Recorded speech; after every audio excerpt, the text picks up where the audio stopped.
Hello, everyone, and welcome to the third annual Liberty Blue NHL trade deadline reaction show where I'm running solo today. People may or may not pop in. I've got a few outstanding DMs, but I am prepared to be here.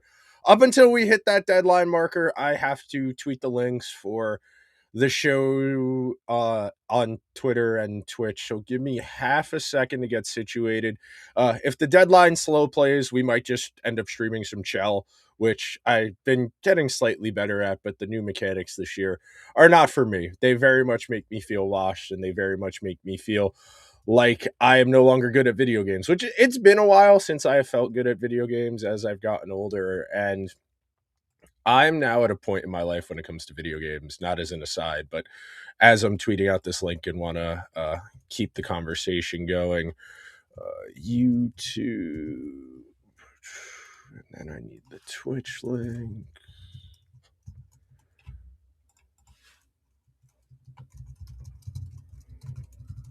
Twitch.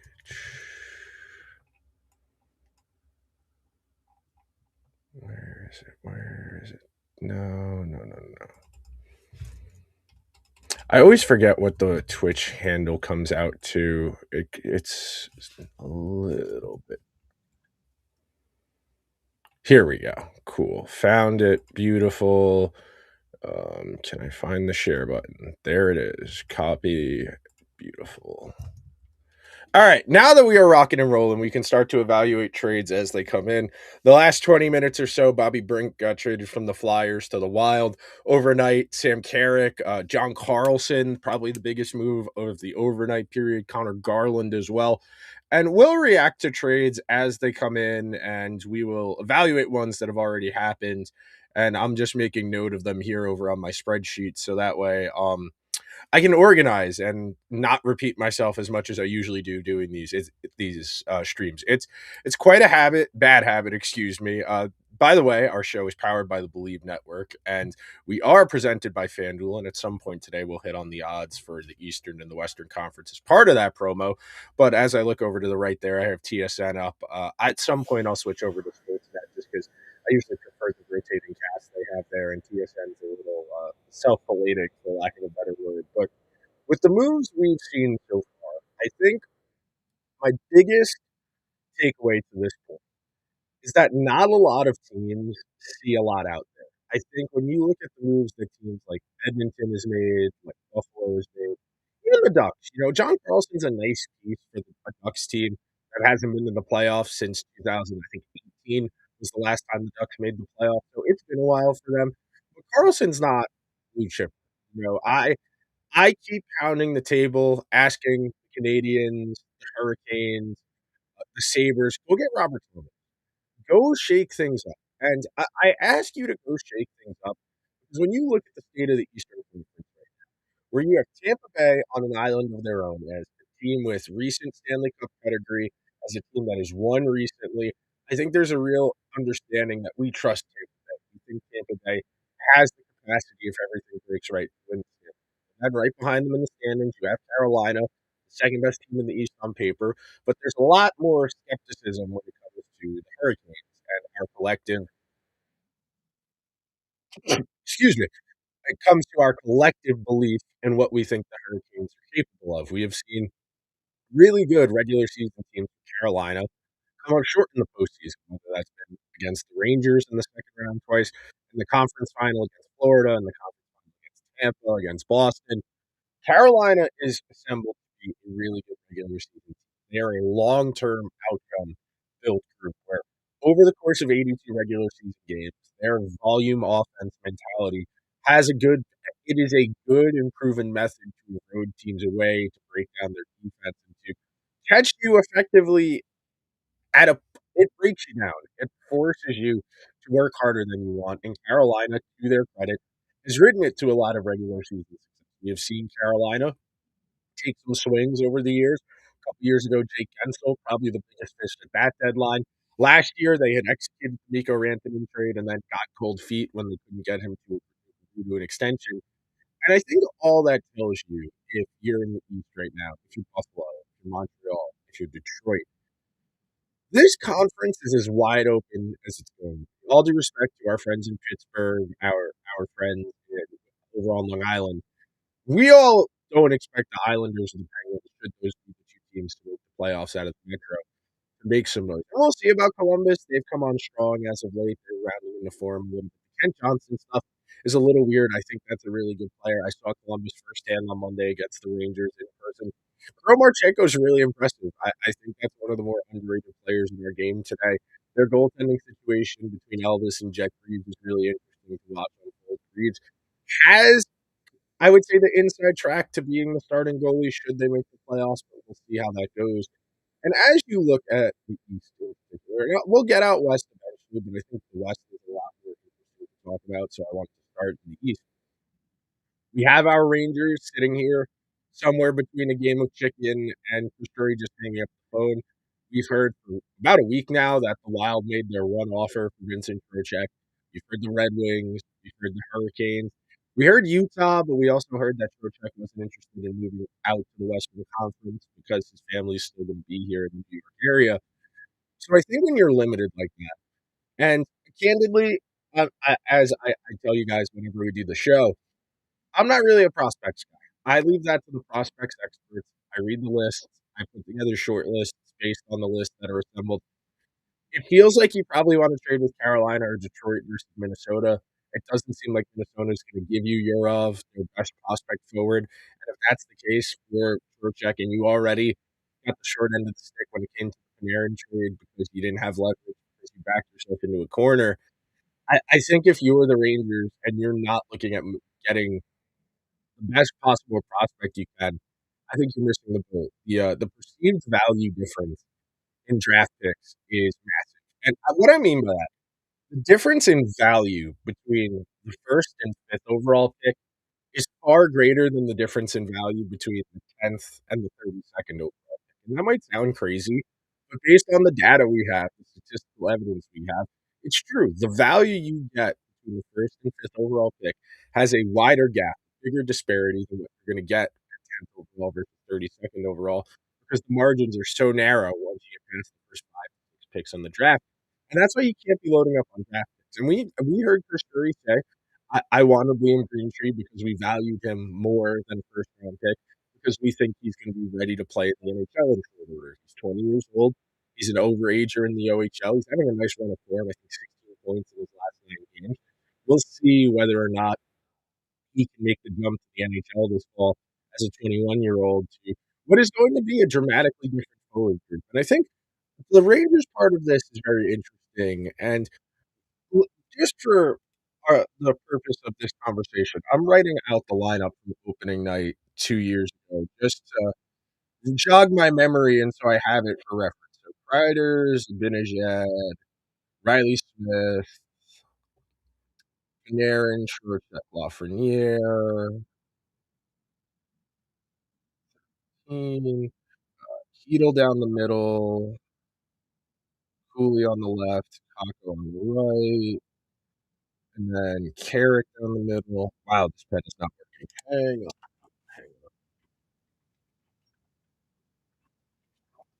I know this is riveting radio to watch review how my thinking process plays out, but it helps me stay organized, especially when we're going to do a long show like we're doing today. I mean, Carrick down the middle, Edstrom on the left, Rempe on the right, Fox, Lindgren, Miller Truba, and then Schneider. Zach Jones, I want to say, was the starter on the lefty on opening night 2 years ago. Well, last year now.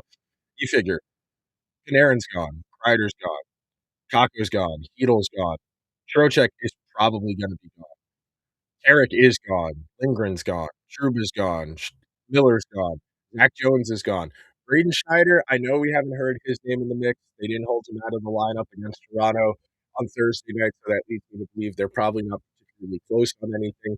I think the fact they pulled Trocheck from the lineup on Thursday night's game leads me to believe there's at least conversations happening. And we've heard Detroit and Carolina. And starting with as far as just an overarching conversation referendum, I'll probably write up something about Trocheck because I think he's a really interesting hockey player from an evaluation standpoint. But I think Trocheck is an imperfect understanding of what wins. Not to sound like Jonah Hill and Moneyball, but Trocheck has no elite traits. He has a lot of really good ones. He's an above average skater. He's an above average checker. I would say he's a plus shooter, though. Don't hold me to that. I think he's over the league average shooting percentage for his career. I think he's got decent instincts as far as positioning where to be facilitating. But I think he is a weatherman. If you will. I think Vincent Trocheck is the type of player who greatly benefits from what's around him. We've seen him play a lot of different roles over the course of his NHL career, whether in Florida, in Carolina, or with the Rangers. And I think one of the more interesting tidbits and factoids I always think about is that going into 23-24, the President's Trophy season, or the conference final, to start that season, Philip Hedl was the second line center between Panarin and Lafreniere. And 10 games into the year, Hedl gets hurt in that Carolina game where Adam Fox also got hurt. And Hedo doesn't come back. Hedo plays 10 regular season games. I think he gets two or three playoff games, maybe five playoff games if I remember correctly. And Trocheck gets the opportunity of his life. Trocheck gets to play alongside the best player he's ever played with at that point in his career for an extended period of time in Panarin. And Trocheck rides that line to the tune of an incredible regular season. I want to say 75 points, something like that. I'm pulling up hockey reference over here on my second screen. 1 second. Trocheck was something along the lines of, I want to say 75 points. I don't hold me. 77 points. That was pretty close. 77 points, 11.6 shooting. He's 11% shooter for career, so yeah, he's above average. Some of his best shooting seasons have been held. I think, yeah, the highest shooting percentage Trocheck's ever had in the NHL is this season. He's played 46 games. He's got 39 points in 40 games. But I think the big thing for a lot of people when it comes to Trocheck is his playoff performance. I think a lot of people hold those 20 points he had in the 16 games in the 23-24 postseason run in rarefied air, and with good reason. You know, you think a lot about the Rangers in the postseason. Whether you want to go to 2022, you want to go back to last decade, you look at 2017. And that 2017 team, that team had a lot of center depth sneakily between Stepan, Zibanejad, and Kevin Hayes. That's a really good 1-2-3 for where hockey is at in 2017. You think about the centers on the 2015 team, where Stepan, Brassard, beyond that, Kevin Hayes is your third line center. 2014, you were running Brassard, Stepan, and Stepan, Brassard, and Brad Richards. The year before that, you're running Brad Richards and Stepan. So there's definitely a rarefied air to the performance Trocheck put together there. I want to say, you know what? Hey, let's do this in real time, and I'll make this fun for everybody. Well, you can watch how my brain works in real time. So I'm going to share my screen here and bring up what hockey reference is. So this is Trocheck's playoffs in 23-24. He's got 20 points in 16 games. And then let's see if any of the other Rangers centers I mentioned have done better than that. So we'll start with Zibanejad because he's had probably the most cracks at it out of anybody. So Zibanejad, 24 points in 21-22. Got 24. Let's see that. All right. I'm going to assume those are probably the two best playoff runs of Ranger centers of the last 15 to 20 years, but we can check. We can check. Brad Richards. I mean, that 2012 Rangers team was not scoring a lot. Neither was the 2014. 15 and 20 is not bad, especially for 2012. That's really not bad. Okay. Brad Richards high in a playoff run, ninth. Let's do Ryan Strome. We get out of the way fast because that's only two playoff appearances, even if we're going to count the bubble. That's two. 9 and 19. Yeah, that was really a surprise that he was a little bit lower. 16, okay. So our last three rather, Broussard might have had one in the high teens if I had to guess. Maybe 16. Yeah, 16 the year they went to the final. Okay, okay. If I remember correctly, he also was the one who had a hat. Yeah, he did. He had a hat trick in Game 6 against Tampa Bay in the conference finals, the worst game. Stepan almost certainly never had one that high. So let's see. Playoffs 15 and 13-14. Not bad. Not bad. Okay.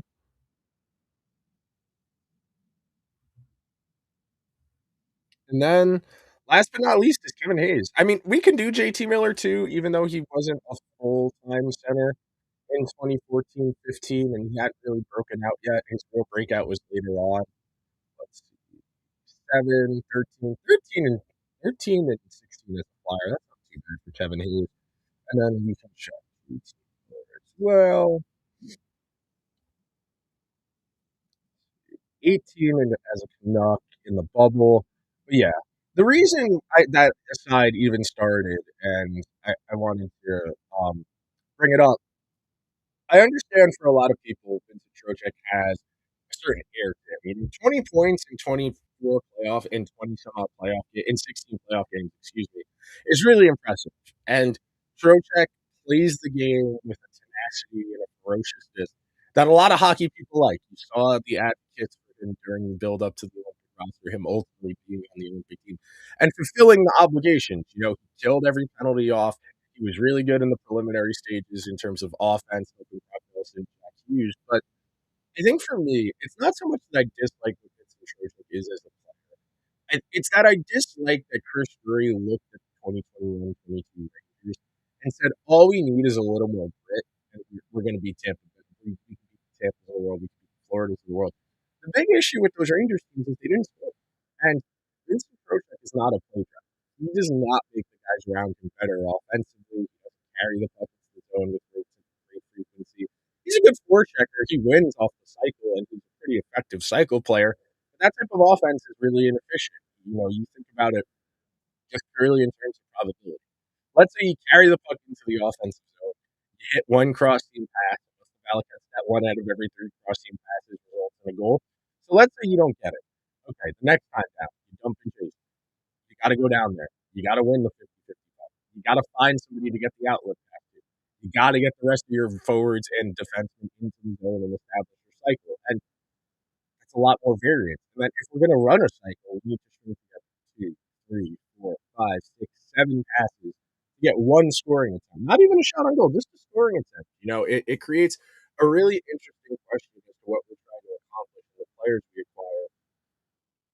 And something I'm writing, it's really like it's basically going to be, I don't know, like a novella of hockey ideas, but our goal in picking the players we do is trying to facilitate creating an environment. And I'm not talking about vibes and morale, those as the Rangers improved the last 2 years. Those are very important. I am talking about it in the context of we want to get players who can recreate the same offensive environment over and over and over and over again, because that's what's going to lead to offense. You know, I think a lot about. I'm very grateful that I get to do Locked On Oilers. I get to watch McDavid. I get to watch Draisaitl. And obviously, those are two of like the five best players in the world, so it's not really a fair comparison.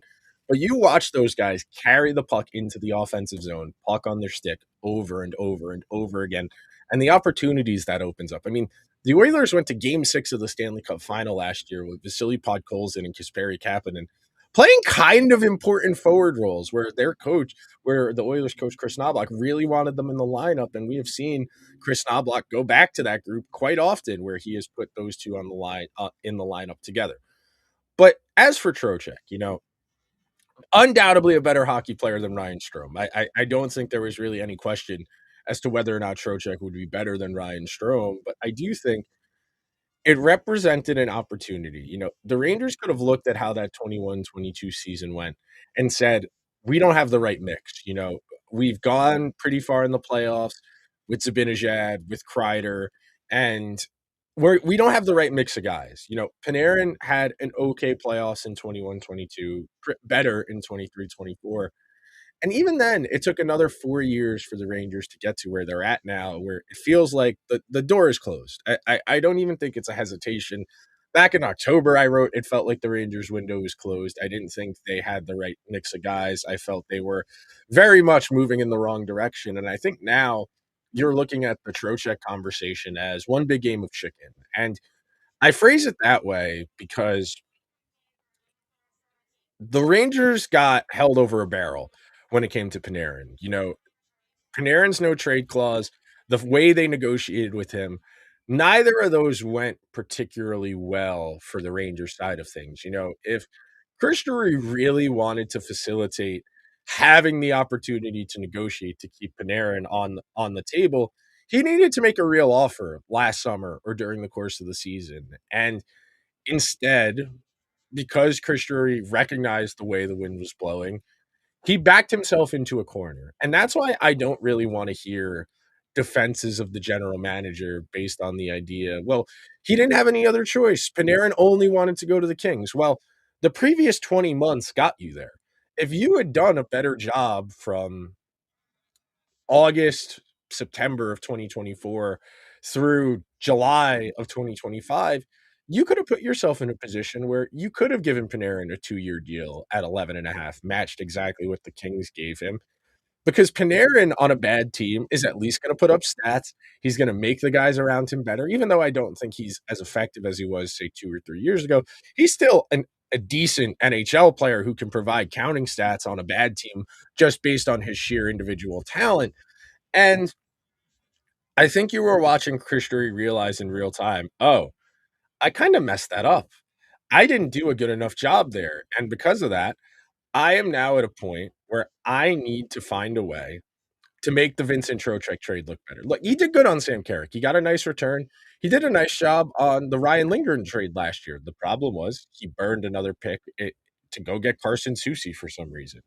It's always 3 steps forward, 2 steps back, where you do one good thing. The Lindgren trade was right. You needed to trade him. You weren't going to keep him. He hasn't been very good as a Kraken player. He wasn't good in the playoffs for Colorado. You think about the Capo Caco trade, where Kako's not doing anything incredible in Seattle. I would much rather have him on this team than Will Borgen, who started out the year well, got hurt, came back, was dreadful. Has been a little bit better the last 2, 3 weeks or so, and I'd have to look at the data to give you specifics. But at least anecdotally, watching the games, he looks a little more comfortable and he looks to be in better position to make plays. And as I'm looking over here at the screen, oh, they're just yapping. So as for the Rangers, before we move on, start evaluating some of the trades that have come in over the last few hours and overnight, I don't think they're going to trade Schneider. I don't think they're going to trade Lafreniere. I think they could trade Radish. I think they could. I think Jonathan Quick, there might be a phone call. I don't think Jonathan Quick at his age is going to move from Connecticut away from his family for a playoff run for the next 3 months if everything goes to plan for the team acquiring him. But I do think it's a conversation. I think if you're the Rangers at this point, anything is at least a conversation. And I say that as somebody who expected the Rangers to re-sign Shesterkin. And look, if you go back and watch the episodes from November, December of 2024, Andrew and I were very adamant. If you want to rebuild, trade him now. If you think you can still be competitive, give him the extension. The Rangers gave him an extension. They signed Gavrikov. They hired Mike Sullivan. Everything the Rangers did up until they hit the ice in October was a sign that we're trying to be competitive. We're trying to be good. We're trying to win right now. And they went out and played the games, and they haven't had the guys. And people will make excuses. JT Miller's hurt. Adam Fox is hurt. Panarin's hurt. Trocheck's hurt. JT Miller had no problems at the Olympics. He was crowd surfing. He must have felt great. He must have felt great if he felt he could manage that on the body he's been playing in all year. And I know he suffered another injury in the game on Monday against Columbus, and that's why he's on injured reserve now. But I think you'll see a real difference in the Rangers' energy over the final 15, 20 games of the regular season because they won't have Miller sagging his shoulders and giving minimal effort on back checks anymore. I think especially if you want to give the young guys, the Berards of the world, opportunities to play. Shamalov scoring a goal last night was really cool. If you want to give guys who are hungry, who want to desperately get out of Hartford, Connecticut opportunities, you can make these final 20 games fun. You can turn these final 20 regular season games into effectively a mini preseason. Give these guys inside tracks to get jobs next fall. Give these guys inside tracks to earn credibility with the coaching staff, to earn responsibility with the coaching staff, and get to play, man. That's how you have to look at these. And that's what was so frustrating about last year. Why did they sign Yusuf Parson into an extension if they didn't play him last year? Why did they keep Matthew Robertson in the AHL for 3 years when the team was falling apart? Why were they playing Vakanainen so much last year? Why did they trade for Soucy? Why did they trade for Borgen? It's one thing to say we want to retool. It's another thing to actually do it. And I think that's my biggest frustration right now. And I'm working on a story for my Substack where I've been interviewing season ticket holders. I've done 4 interviews. My goal is to get to 10 to 15, publish it by the middle of April. But the recurring theme I keep hearing from people who are debating whether or not to renew their season tickets is, are we going to show some semblance of a plan here? A lot of Ranger fans feel that the last 24 months have largely been about self-preservation. They've been about the general manager looking after his own butt, trying to abscond responsibility off to someone else, and putting himself in a position to insulate himself. I mean, he got an extension after missing the playoffs last year. He got a multi-year extension after missing the playoffs, and there will be people who say, well, they had to give him an extension so he could hire a coach. Well, you didn't have to. If you wanted Mike Sullivan that bad, you could have had Mike Sullivan help you pick a new GM to work with him. But alas, here we are and dealing with the reverberations of that. So, pivoting away from the Rangers to a more general deadline conversation, we'll start walking through some of the trades. We'll start going through some of the data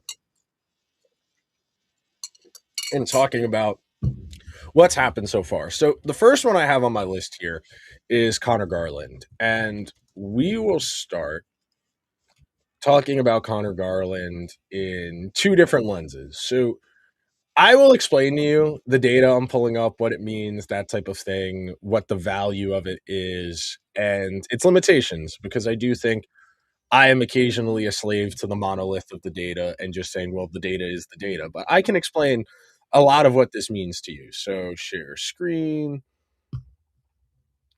Is it this one? It's this one. Okay. Okay. Just needs to refresh. Okay. So this is an evolving wild player card, and this tracks 3 years of data. You can set it to a 1-year window for this year, or you could set it to a 3-year average. When it comes to data, we want as big a sample as possible. We want to have that 3-year sample. Garland is 29 years old. His new contract kicks in next July. So these numbers up here are percentiles, and it is based on, I think this is goals above replacement. Yeah, it's goals above replacement, not wins above replacement. I'll explain the difference in a minute. Overall is the overall goals above replacement value of his performance. Offense would be the offensive metrics, even power play, and then defense would be even defense, shorthanded defense. And then penalties are its own thing. Does he take more penalties than expected, etc.? Okay. Time on ice, you'll see here he plays about first line minutes over the last 3 years. Power play, he gets about power play 1 minutes. And then shorthanded, he's in between. He's a regular penalty killer, but he doesn't kill penalties all of the time. So going stat by stat, goals above replacement is a number that quantifies how many more goals he contributes to, as opposed to a replacement level player. A replacement level player is defined as a 13th forward, somebody you would call up from the AHL for a spot start. And he is worth an above average. So average would be 0. And standard distributions are very straightforward. I'm not very good at math. I had to take intro to statistics, I had to take stats 101 twice in college, because the first time it went entirely over my head to show you how bad I am at math, but I do understand this. So the way you should think about these is, if you turn the bars horizontally, going to the right means you're better, going to the left means you're worse. So in this case, underneath that average means you're below average. If you're above average. And that average is different in all of these statistical categories because the average value in each of these statistics is different. So when it comes to goals above replacement, under 3, not great, but expected goals above replacement, meaning what the process is to get to his offense, that's above average. That is a good number. Goals above replacement for his defense, that's good. That means the other team isn't creating offense. Same deal with expected.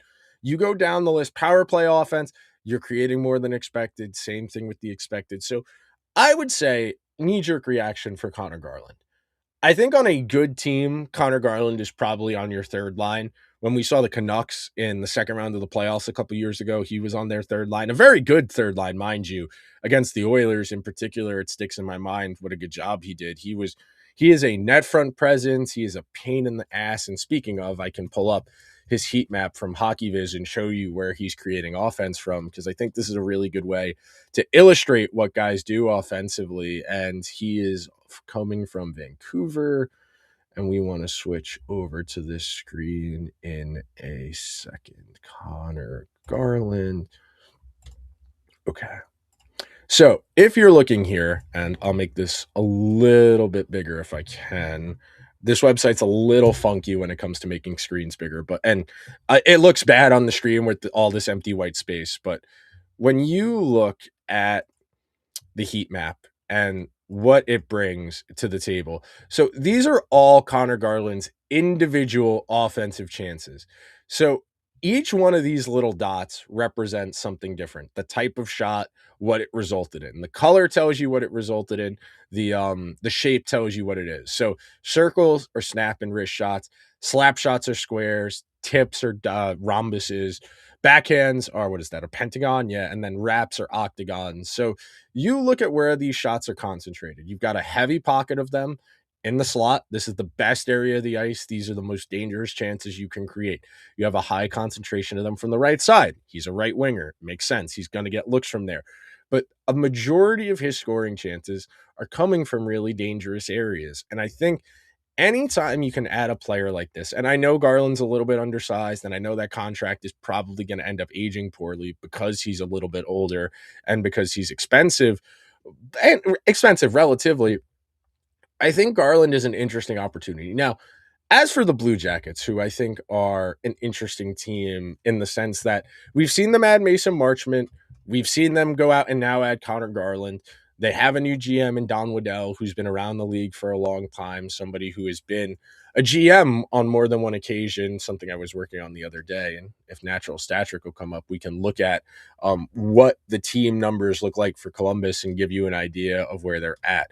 And we can pull up the NHL standings too. I should have had those up before. But Columbus, I find really interesting because I think there's a lot of talent there. I really like Adam Fantilli's game. I know he hasn't broken out in the same way that Bedard has, and obviously not to the same degree Celebrini has. Yeah. So I thought they were 2 points out the other night. So they're 1 point back of Boston for the second wild card in the Eastern Conference. They're 3 back of Montreal. And then what are they back of the Islanders? 3. So the Blue Jackets have come on strong over the last month or so. They've been getting better since they fired their coach, and the new coach bump is very real. Is Natural Stat Trick down? Oh my goodness, I think Natural Stat Trick is down right now. That's not great. Every other hockey nerd in the world is trying to pull up Natural Stat Trick right now to look at data, but we can look at it somewhere else. We can look at, I think Evolving Wild has team tables, but talking about these teams, talking about where we're at, I really like what Columbus has in terms of their baseline. I don't really think you're in a position to really be aggressive. I think that's the thing for me. So Columbus is, let's see, 8th in scoring chance share. They're 12th in goals for per 60. They're 13th in goal share. So they're on a share basis, they're a playoff team. On a rate basis, 4th in scoring chances for. That's pretty good. 4th in scoring chances for per 60. What are they in expected goals? 8th in expected goals. Okay. Maybe I need to give the Blue Jackets a little more credit. I didn't like Mason Marchment for them, especially where they were at earlier in the year. I think Marchment is very much overrated because of the type of player he is. And I like Marchment. I think he's good. But I think he gets a little too much praise for what he does physically as opposed to what he is as a hockey player.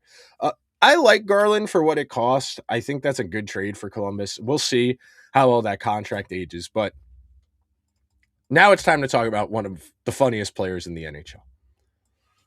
Somebody who has defied all logic his entire NHL career. I am, of course, talking about the great Logan Stanley. Somebody who has been in the NHL for a long time now, which is crazy to say. Somebody I wasn't convinced was going to hang around the league for a long time because he was such a project. But Logan Stanley is 5 years into an NHL career. He's 27 years old, 6 years. This is his 6th NHL season, excuse me. In his career, Logan Stanley has played pretty much exclusively third pair minutes up until this year. And the Blue Jackets, excuse me, the Jets have been horrendous this year. The Jets have had a stark regression. And as you're looking at this chart now, Logan Stanley as a defensive defenseman conceding a lot against, to say the least. And I can actually show you something a little more interesting in that regard, and we can show you how the sausage is made when it comes to goals above replacement and things of that nature. So, when you're looking at that final number, goals above replacement and how it gets calculated, a lot of it is derived from how these numbers interact with each other and what they mean. So, even strength offense, even strength defense, power play offense, shorthanded defense, takeaways, giveaways, and then take penalties and then draw penalties. And as you might imagine, by a player who does not spend a lot of time helping facilitate offense, as you might imagine, by being a player who is not very good offensively, it's hard for him to make a positive impact in the offensive zone. And then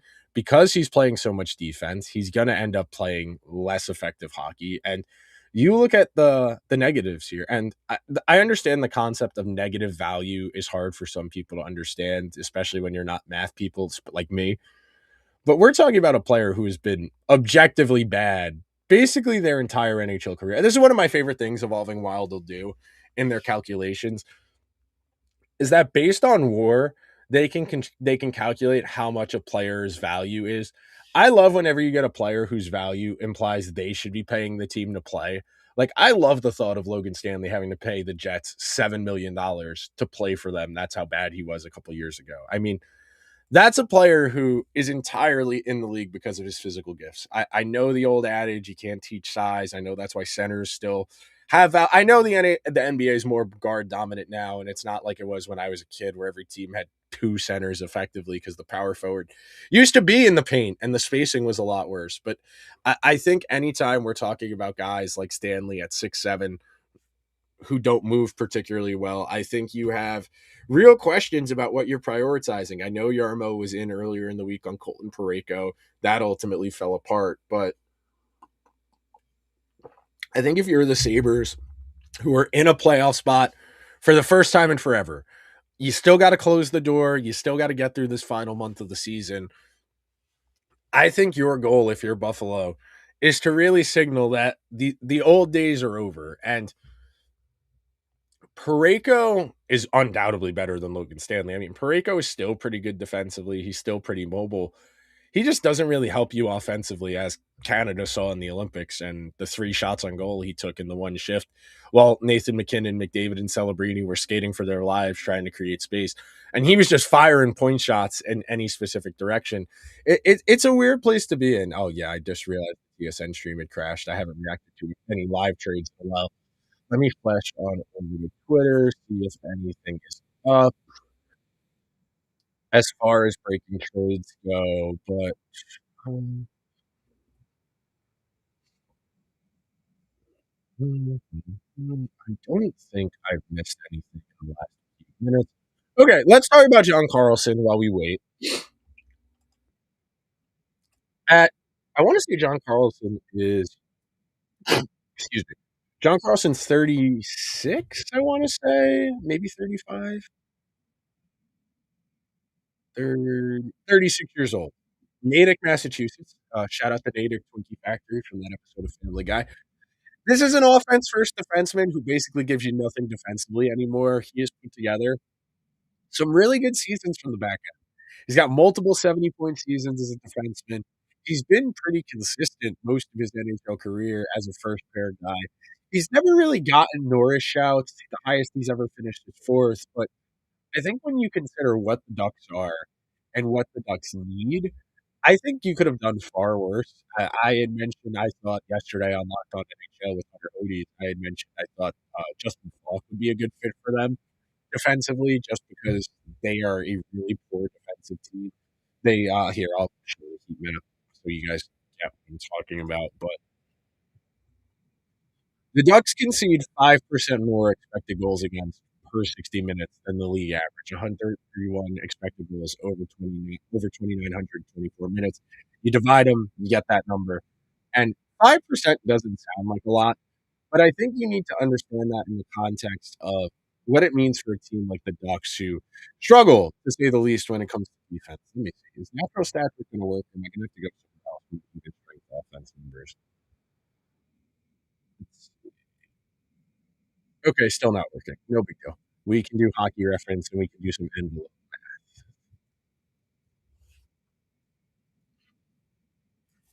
teams. Ducks, who are in second place in the Pacific Division, mind you. I'm happy they decided to make a move. So let's see.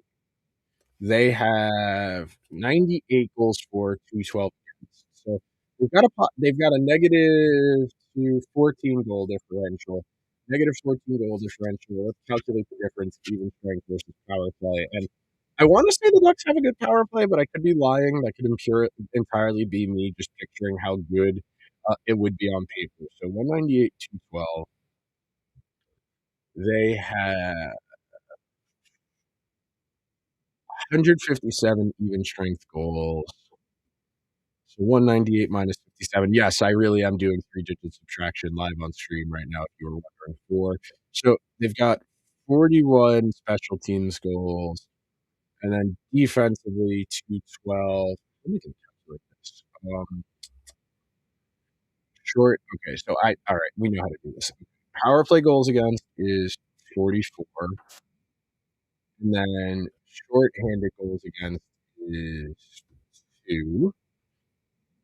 So 212 minus 46. This is going to require actual paper and pencil math. So carry the 1, 12 minus 6, got 10, 10 minus 4 is 6. So 166, I think that's right. 166 plus 46, 66, 12. Yeah, okay. Our math still checks out. We can do three digits. That's good to see. Anytime you can break out the old paper and pen to do some three-digit subtraction, you got to do it. So at even strength, and the reason we harp on even strength, if you were curious, NHL teams usually take about 3 penalties a game each team, so that gives you 6 and 6. That comes out to 12. So 48 of your 60 minutes, which is about 80% of your game, is played at 5-on-5 or even strength. Occasionally you'll get offsetting, occasionally you'll get 4-on-3, 4-on-4, etc. But for the most part, evaluating player performance largely comes down to what you can do. And I really like what the Ducks can do offensively. They create an offense at a really high rate. It really is impressive to watch them get going. They're third in scoring chances per 60. They're fourth. No, fourth in expected goals per 60. They create offense at a really high rate. I do think their defense can do a little bit desired. I think, especially when you consider how young a lot of their defense is and what that generally manifests as in the playoffs. I gotta see it's yes, we have team talk and always so I'm looking over at and I'll share my screen again. Is it this one? Yes. So this is goals above replacement for this year, just this year. Blue is offense, orange is defense, purple is I believe, given is a penalty. Is even words are hard. Wow, power play offense. Teal is penalties taken. Green is penalty kill, and then yellow. I want to say is I forget what yellow is, but regardless, looking at the table, Gauthier, Zellweger, who I've really liked what I've seen from this year, Fooling, who they signed, Brian Paling, who they signed to an extent, Boom, who was on the Olympic team. Rush Johnston quietly providing a lot of value in a limited role. See, the thing that's interesting about Bennett Seneca, almost everything he's making offensively, he's giving back defensively. For Leo Carlson. But I think what'll help me illustrate is Zellweger and Lacombe are giving them a ton of value. Ian Moore, who is younger, has given them a lot of value. Truba's been pretty stinky, and Mitnikov, who they've wanted to trade but haven't really found a package for, has been a net negative. Now, if we go over to Washington and we compare that to John Carlson, I'll be very curious to see what the numbers say about John Carlson. No, he's still producing offense at a really high clip. I mean, 10 even strength offensive number is really impressive. That's really good. And yeah, he's giving some of it back, but that in a supporting role against softer competition with better forward talent, I mean, it's really easy to see what the vision was. Oh, Nick Foligno going from Chicago to Minnesota as Guerin continues to load up. Bill Guerin treated a seconds earlier in the week for Michael McCarron. That's not good for Chris Drury. I'm going to be honest with you. I think that means you're probably down to Detroit and Carolina for Trocheck landing spots. And the more candidates you have in the mix, the better. I cannot get over. And I know this is entirely an aside. I cannot get over how many people TSN has on TV right now. There are like 6 different panels on this same broadcast, and there are people that are coming to remotely. This is like this is like what the situation room looks like during a war, which is going on right now. But for me, that move is interesting because I don't think Nick Foligno's that good at hockey anymore. I think that's entirely a vibes thing, and like, I'm gonna click on over to where Chicago is on this chart and illustrate how that the Blackhawks have been this year. Chicago, let's see, Tuesday, Dickinson. Nick Foligno's fourth on the team in what goals above replacement. He's got a lot of offensive value, which I didn't expect to see. But he's basically not a net negative, but nothing he does is particularly good. I think it's really interesting when we talk about some of these numbers, how they turn out into tangible results. What you see, I think there are limitations. I do think on occasion you can find yourself taken aback by players who don't get to watch that consistently, but have juice numbers.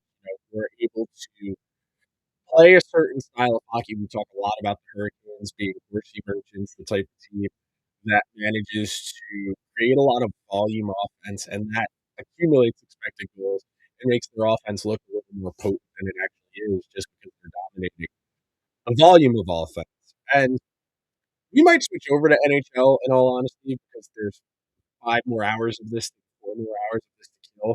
And I think it would be a little fun to effectively try and do better than Chris Drury. We'll do that probably at 1 o'clock or so. But for the first hour, I've enjoyed kind of the meanderingness of my conversation with myself as a couple people for going out. And that's all I'm trying to do here is have a bit of a conversation, think things out. And this helps me work. When I do a podcast, I do Oilers 5 days a week. I do the Rangers for an hour once a week. I do some writing. I do some flyer stuff. I blog for my Substack. I really benefit from being able to talk out my ideas, writing them down, following the thread, and seeing where they go. But I really am confused by the NHL.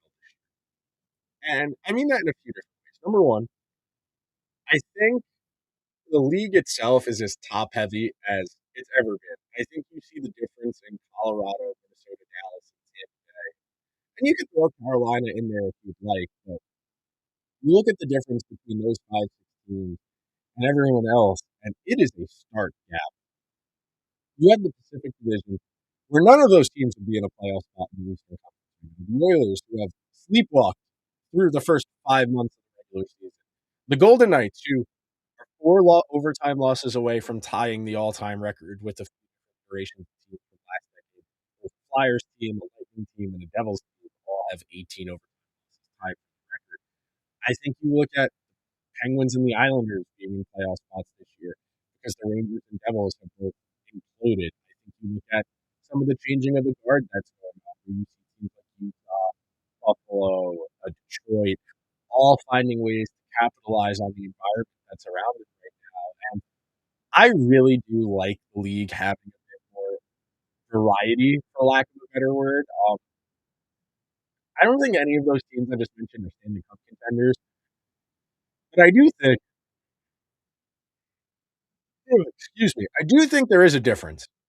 I do think when you look at, say, Buffalo or Detroit, those are 2 teams who would be really happy to make the playoffs, win a round, and say, okay, we are in the next phase, whatever our team is doing. And that's why I think if you're Buffalo, get Tage, go get Tage Thompson some help. Go get him Robert Thomas. And is that great for Josh Norris? No. But Josh Norris has played all of 23 regular season games this year. You need to get Tage a true complementary center. And I think if you add Robert Thomas to that team, you have a chance to get out of the East. Now, I don't think you will. I think their goaltending is a bit too meh. I think their even strength play isn't very good as well. They've been running a hot PBO a lot of the year because they've got so many good shooters. They can outplay their metrics, but I think in tighter environments and better defenses, they struggle. But I think if you're looking at a Detroit Buffalo first round playoff series, I think we'd all be kind of licking our chops at that. because there's a lot of high end talent on both those teams. Finally get to see Rasmus Dahlin in a playoff game. Finally get to see Mo Seider in a playoff game. Dylan Larkin gets back to a playoff game for the first time in 11 years. All of that is so exciting and frankly romantic. I love the opportunity that's out there right now for these teams. If you're Anaheim, why shouldn't you trade for John Carlson? If you're Utah, good on you going to get Mackenzie Weegar. Columbus, look, is Connor Garland a needle mover? No, but he's a good hockey player, and on a team that is a couple points out of a playoff spot, could he be the difference in one game? That's the difference between this and the playoffs. Yeah, and that inherently makes the trade worth it. And yeah, Garland's got the run and the contract might be cost prohibitive going forward, but for right now, in this environment where teams are flush with cap space because of the environment we're in, I think you look at the fact that what has been traded so far is largely complementary.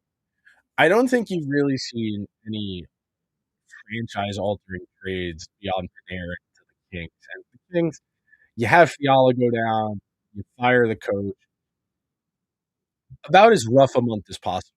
I do think there's a world where if Panarin was a little more agreeable to playing ball, the Kings absolutely could trade him again and probably do better than the Rangers could, especially if he has his contract. I was thinking about this last night, and I was laying in bed staring at the ceiling as I often do. And I was thinking that if you told me 2 years ago that the Rangers would be selling a player at the deadline to the Sabres, I would have assumed someone died. Just candidly, if you told me the Sabres were buying a player from the Rangers who were actively selling, I would have assumed a tragedy happened to the Rangers. That there was a plane crash, a car accident, something had gone horrendously wrong. But no, that's just how badly they've been running in the last few years. And I think anytime you were dealing with that much consequence, you're dealing with that much blowback, it's hard not to be reflective, pensive, and I am so beyond trying to understand because there's such a lack of interest in trying to treat anyone with intelligence, with any respect.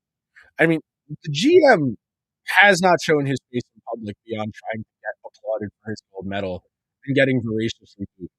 He did a 15-minute availability on Zoom that wasn't published anywhere, that only quotes were live tweeted from in a few games and a few columns got written. And that's it. That's all we've got.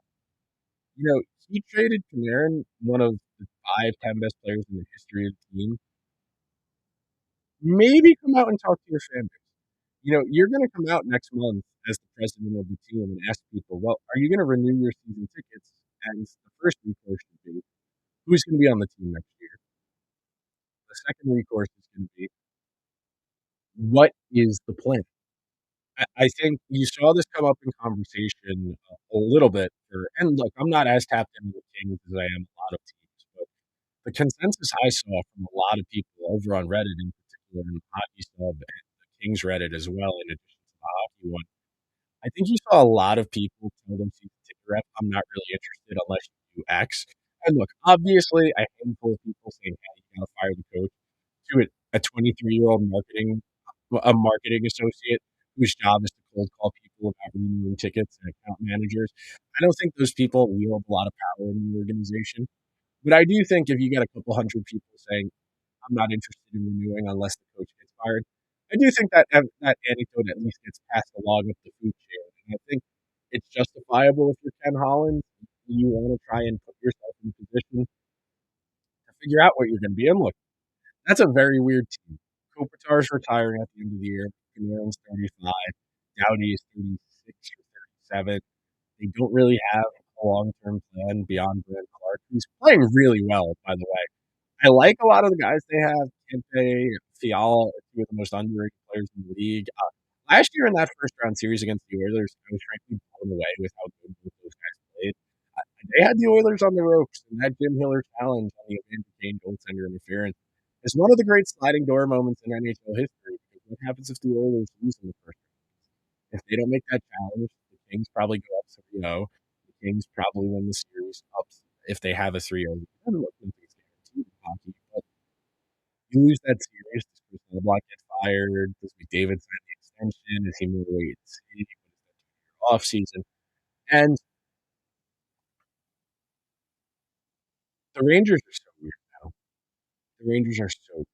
And I wanna see a team with a direction. And I feel so defeated watching the Rangers. Even last night against Toronto. Toronto stopped trying. Toronto has checked out. Craig Berube is talking to an empty telephone, like, there is nothing being taken in when he speaks aloud. I cannot fathom how bad the situation is in Toronto, and I think it's crazy how similar the situations are in Vancouver, in Toronto, and in New York, and in New Jersey for that matter. I think all of those teams looked at losses, whether it's Toronto to Tampa Bay or Boston or Florida, whether it's the Rangers to Florida or Tampa Bay, Vancouver to the Oilers, or, who am I forgetting? I said Toronto, the Rangers, Vancouver, and the Devils. And the Devils, who lost to Carolina last year, who lost to Carolina 2 years prior, and I think that's really the byproduct of people having the wrong takeaways and constantly harping on things that aren't related to scoring goals.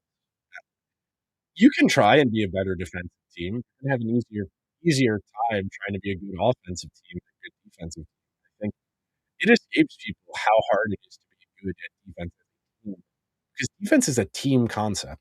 You need everybody on your team playing in the same direction, executing at the same level. And that's why defense, the way you beat it is putting it in conflict. It's overlapping, it's cross-seam passes, it's bobbing and weaving. All variables you as an attacking team can introduce to make defenders overlap with each other, to fail to carry their zones out, to switch and create contact in man coverage that forces you. It's the same concepts as football. I know football and hockey aren't exactly synonymous, being that there's such a difference in the number of people on the field at a given time. But I think anytime we're talking about what we can do as a team to get better, if we're not our number one emphasis is not on creating more offense, I think we're leaving me. Let me adjust the volume of it. All right, I switched over to Sportsnet. We'll see how much of a difference in coverage there is, other than just the volume of people they have there. But man, I'm looking around the lay of the land right now, and it really only feels like 3 teams can do this in terms of winning the Stanley Cup. I think Colorado has obviously been great this year, but their power play is a massive concern. I think the fact that they are so far and away the best team in the league at even strength, and they are so bad at the power play, bodes kind of ominously for the playoffs. I think very similarly to what we saw in the Olympics for Team Canada, where if you don't convert on your chances, you're going to leave meat on the bone. And I do think that's a cause for concern for Colorado. I think Dallas is as good as anyone in the league. I think they're high end talent. The only real drawback for Dallas is all of their best players are wingers, and Miro Heiskanen, obviously. I think wingers are able to. Excuse me there. I think wingers are able to exert a lot less.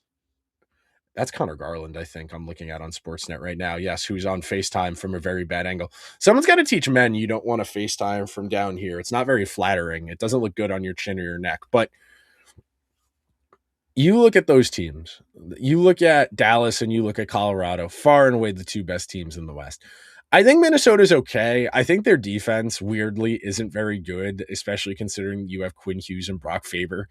But their defensive metrics are kind of bad. I think their goaltending is good on paper, but we'll see what Philip Gustafson does in the playoffs.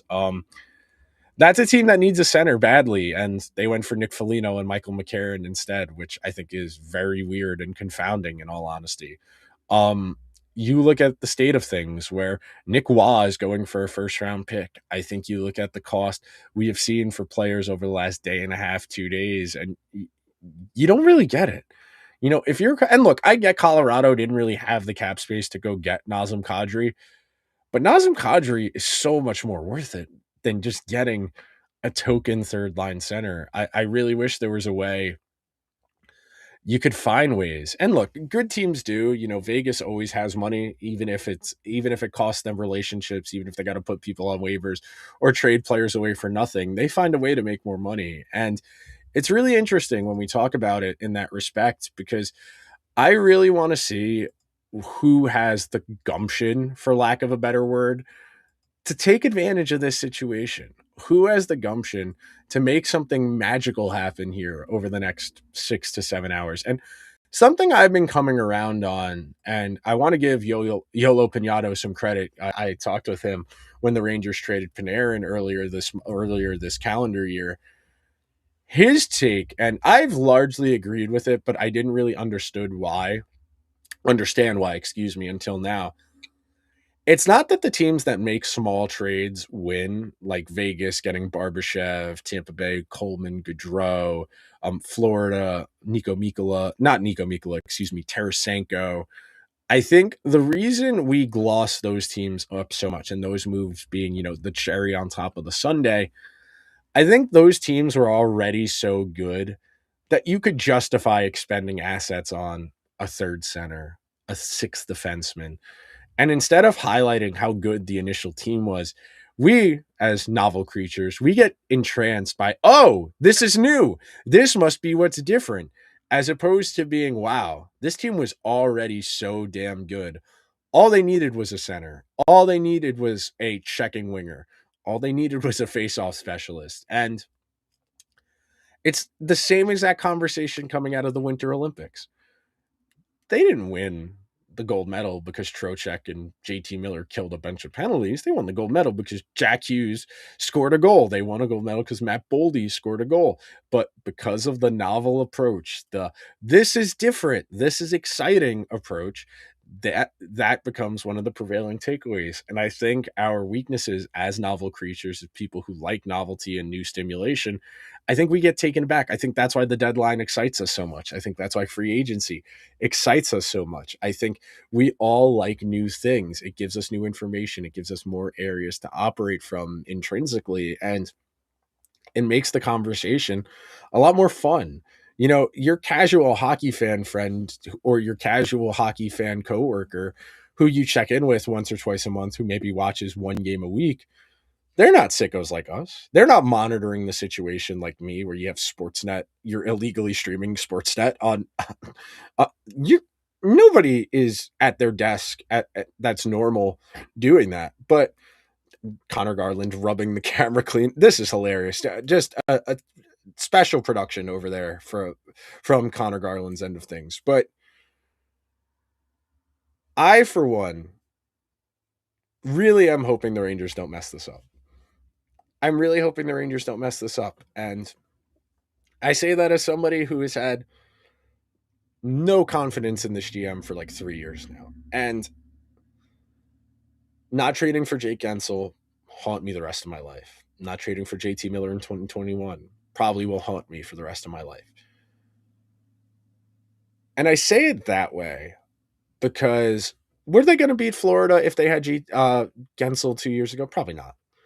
Would they have beaten Tampa if they had JT Miller 5 years ago? Probably not. But I would rather have known. I would have rather empty the clip. I'd rather go out like Jeremy Renner in the town. I'm getting up with my Uzi and I'm going to shoot at John Hamm and he's going to blow my head off. But I would rather do that than just sit there and wait for them to encircle me and then light me up anyway.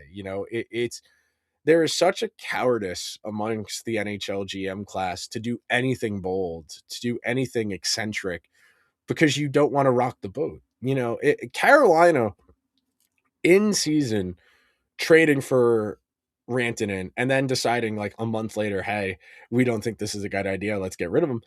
At least someone tried something. God, it's disorienting how much Sean McKenzie's starting to look like his dad now. That's neither here nor there. But I want to see the Rangers do this. I want them to trade everything that's not nailed down. I said this on the show a few weeks ago. Anyone other than Shesterkin or Fox, I have no emotional attachment to. Do I like Lafreniere? Yeah. Do I like Cooley? Yeah. Do I feel bad for and empathize with Zibanejad? Yeah. Beyond that, I don't really care. They got rid of all the guys I cared about. They got rid of K. Andre Miller. They got rid of Filipino. am I supposed to feel bad for JT Miller that he got handpicked to be the savior of the team and the team stinks and he's a miserable person who's not fun to be around? No, I'm not. And I don't, I lack empathy for the people who don't or wouldn't grant you the same the other direction. JT Miller had the audacity to complain about fans booing him. It's really, really disappointing. All right, so let's see. I wanted to talk about this real quick because we gotta take care of our friends over at FanDuel. And where is Stanley Cup? Okay, so we're sitting here on March 6th. It's 12:10 p.m. Eastern Standard. Colorado is the betting favorite at plus 270. Makes a lot of sense. Tampa Bay plus 430. I think Tampa Bay at plus 430 is really short. I think these odds are very juiced, in all honesty, meaning these are very popular picks because they are so close to even money, which is crazy to be this early. Colorado hasn't gotten out of the first round in like 4 years. I think that's something to monitor. Tampa Bay is plus 430. Tampa Bay hasn't been out of the first round since they went to the Stanley Cup final either. Oh, man. My allergies this morning. Carolina is plus 650. Carolina hasn't been to the Stanley Cup final in 20 years. Could they beat Tampa head to head? Yeah. Would I bet on it? No. Vegas, 8.5 to 1.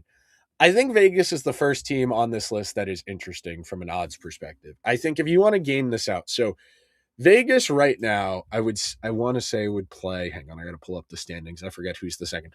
So round one, if we started the playoffs today, Vegas would play Utah. I think Utah can give Vegas a decent series, but I think Vegas is better. After that, they would play the winner of Ducks Oilers. I think the Ducks have a really good chance to beat the Oilers in the 2 games they've played this year. No defense has been played. The goaltending has been terrible. The cumulative score between the 2 games over the 2 teams is 12-10. I think that is ludicrous. And I think, frankly, we have seen some really funky hockey over the last few years from the Oilers in the playoffs. And I think the fact that they wouldn't be playing the Kings and the Kings' problem, and I think the Rangers could learn something from this. I think the Leafs could learn something from this. When you are in these high scoring games, your answer is not to try and find defensive holes to plug up. Your goal is to try and create more offense. And I know that sounds a little Dr. Strangelove, tunnel gap, mine shaft gap, but you are not going to stop McDavid or Draisaitl. You can have great defense. And the Kings have been a great defensive team the last 5 years. They've met in the last 4 years in the first round. They are a really good defensive team, but they don't have Gavrikov anymore, which is one of the keys to their success. And it's not the same. If you play Anaheim, who went out and got John Carlson because they recognized we probably need another puck mover on our back end, okay, now we're talking. Now we're ready for firepower. And I think you look at the Oilers, who beyond Evan Bouchard don't really have anyone to move the puck all that well. They do have Jake Wallman, but he's been very hurt this year. He has been inconsistent when he has been in the lineup, and it's been awfully disappointing to watch because I like Jake Wallman a lot. Anyone who's going to hit the gritty as a goal celebration is good with me. That's a guy I really like and enjoy. But let's see if I can get this to work. Hang on. Let's see if I can add a second input because I want to fire up Shell and I want to show you guys what I had set up. All right, let's get that going. Let me see. Oh, who did Tampa Bay trade for? Because I just got a text saying Tampa Bay confirmed Stanley Cup final loser. Corey Perry back to Tampa Bay. Interesting. We had heard Corey Perry was interested in signing an extension. I like Corey Perry a lot. Corey Perry was great for the Oilers in the playoffs last year. I want to say Corey Perry was like 4th on the team in goals behind McDavid, Draisaitl, and Hyman in goals for the playoffs last year. Let me check. Hang on. Oilers 24-25 playoffs goals. He was 2nd on the team. He had 10 goals in the playoffs last year, Corey Perry. Corey Perry had 14 points in 22 games as a 39-year-old, playing with Draisaitl and McDavid a lot at even strength because he was doing a really good job around the net front. And once Zach Hyman broke his wrist, when Mason Marchment broke his wrist in the Western Conference Final, Corey Perry got the Zach Hyman spot on the power play. And Yeah. Did he not score? No, I was gonna say 5 power play goals, 5 even strength goals. Just an incredible playoff run for a 39-year-old. And you add him to a Tampa Bay Lightning team that has really overcome a lot of adversity. You think about all the games that McDonough and Victor Hedman have missed this year. I think you look at, let's see, go by games played. So Victor Hedman's played 26 games. Ryan McDonough's played 27 of those games so far this year. Chernak's only played 41 of the 60 odd games they've gotten through this year. And I think that's really a testament to the work that John Cooper's done. I know John Cooper did not have a great Olympics. I really wish there had been another puck mover on that team, but at the same time, unfortunately, it is what it is. You lose, you don't get to complain. But you look at the work they've gotten out of JJ Moser and Darren Radish, who have both been revelations on the back end. I think they're probably still one more guy short when you look at their lineup. But at the very least, I think Tampa Bay recognizes the opportunity that's in front of them. And that's a really good team. I mean, anytime you're going to run Gensel Point Kucherov, you're in really good shape. You've still got Hagel and Sorelli. You've got Yanni Gordon down the middle on the third line. You're probably one winger short, and Corey Perry is not the answer there. But he's not a top 6 winger unless you got McDavid or Draisaitl to do a lot of the dirty work for him, which the Oilers did last year, carry the puck, create space. I'm really interested to see what Tampa Bay does with him. I like what Corey Perry brought to the Oilers last year. I am very curious to see how they decide to use him this year. And we'll see what happens over the next few hours. I really love the vibe of today. Everybody gets to monitor the situation. Everybody gets to lock in. And you really get to find what guys think. And I'll leave you guys with this thought. I'm going to take a quick break to set up NHL, to set up Chell to talk over to while we wait for trades to roll in, because I'm kind of fading because I'm tired because I was up late last night working on something for today.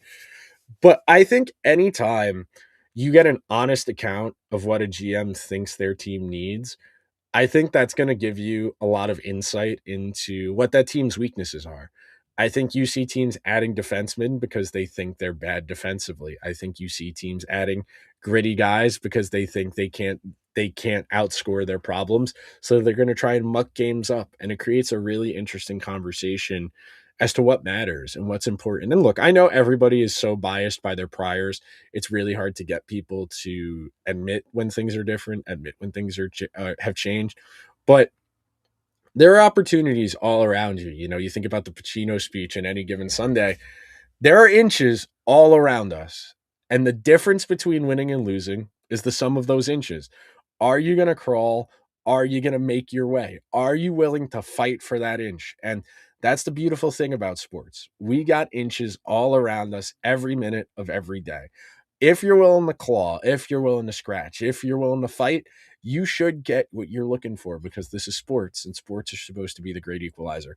All right, I'm going to switch over to my Xbox. I'll be back in like 10, 15 minutes. I got to set up the camera, the lighting, etc.